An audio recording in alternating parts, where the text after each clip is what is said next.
Welcome to the park. We're working on an accessibility fundraiser here today to bring our park up to code. We have pie and ice cream on sale in the tourist information booth. And if you really get ambitious, give me a $20 donation. You can put a cream pie on my face all day today. Check out Facebook. Some people have already posted it.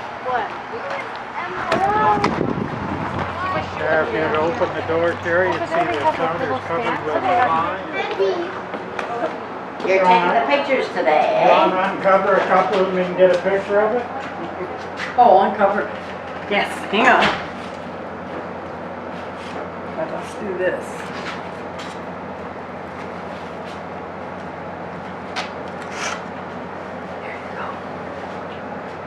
Thank you, Linda. You're welcome. Boy, that looks enticing now that the covers are off. Can I have the chocolate kind?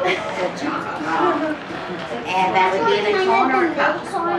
Can I have the mint kind, please? Mint? Was making the washrooms accessible. We've now made the two end ones electronic door openers so little kids could get them open. And we have a fully handicapped accessible washroom behind the canteen and one in the Arts Center. That's phase one completed of our three-phase project. Thank you. So that was a big emergency. Yes. Wow.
Pots here.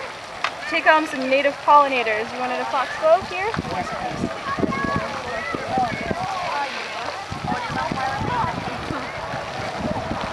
Oh, perfect.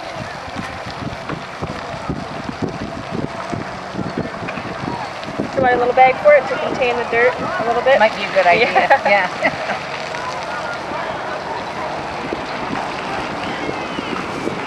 Very good. There you go. Now, I just put this in a pot first, should I? Or No, you can put it right in the ground, just in the newspaper, just like that. in the newspaper, just like this. It'll degrade, yep, into the ground. Oh, isn't that wonderful? Yeah.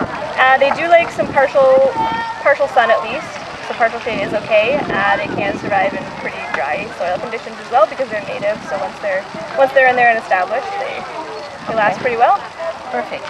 Yeah. Okay, thank you very much. You're very welcome.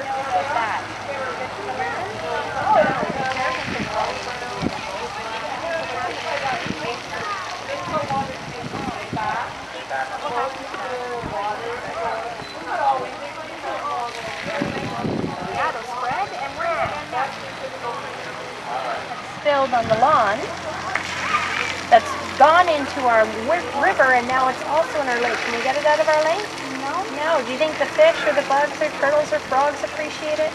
No. Would you want to swim in it? Your beach is right here. Would you want to eat fish that have been swimming in it? No. No. So we have to be really careful what ends up on the land, not just for the land, but also for the water because everything is connected to the water. And this Moira Lake, it doesn't stop there.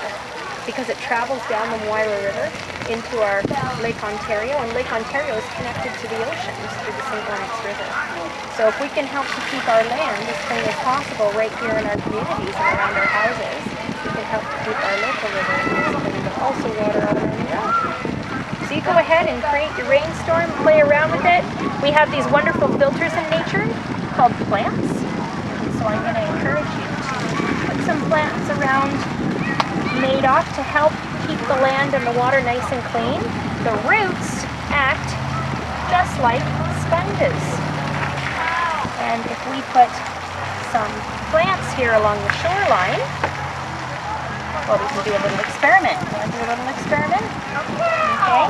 So let's say we've got some plants along the shoreline, and now we had a spill, maybe a little gasoline spill or an oil spill on the road. Let's look at what those plants are going to do. So you want to create your rainstorm there.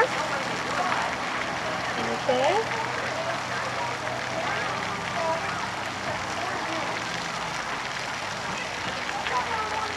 There we go. Okay, do you want me to get it from this side? Oh, there you go. They'll be all right. There we go. So now our rain has washed that towards the lake, and our plants, look at that, have slowed it down and captured it before it's gone down into our Moira Lake and we've filtered it. So to have as many of these plants and roots as possible will help to keep our water nice and clean. So maybe you can go ahead and create some natural areas around our watershed. You can just use this clay here to create the stumps for the trees. There you go. Plant away. A pattern. I'm just using the materials that were all from nature, and I'm just making a pattern on the mat. Thank you. No problem.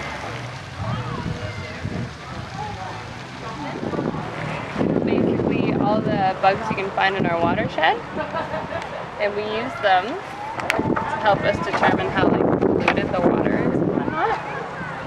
So there's some of them that don't do very well in pollution, so if we see those, it usually means the water quality is good.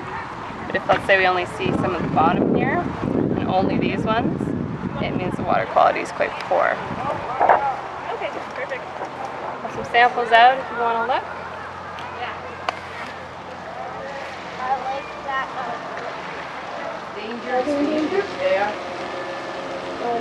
The population in the eastern part of Ontario is listed as threat, but the population around the North Shore of Lake Erie is an endangered population. Mom, we have a question for her about the snake, rattlesnakes. How they, why they? Oh no, I was telling her what to. I'm fine. Don't split up. You split up, I will kill it. You won't not pull.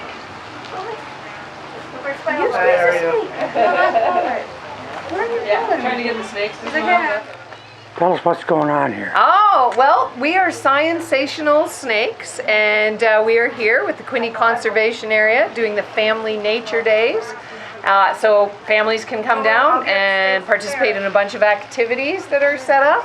And one of them is to get to know some of our native species of reptiles and amphibians, like our northern water snake here.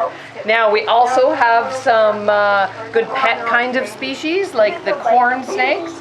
So lots of information that you can learn about native reptiles and exotic reptiles. Any questions, and you get to touch and hold them, wear them in some cases. Yeah. That is actually a black rat snake, an endangered species in Ontario. It's quite an opportunity to be able to get up close and personal with such an unusual and rare animal. Good? Thank you.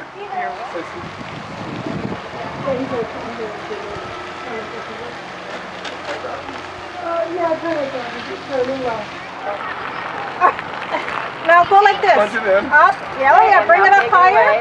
So we don't mind putting that in the recycling. You missed your spot. Okay, hold on a second. Stay there, Joe. Sorry. I'm sorry. Good job. Thank you. Next. This is your wife, Jeff? Yeah. And she gets to do it, see, because he couldn't do it because he might rub it into it. Oh, would you?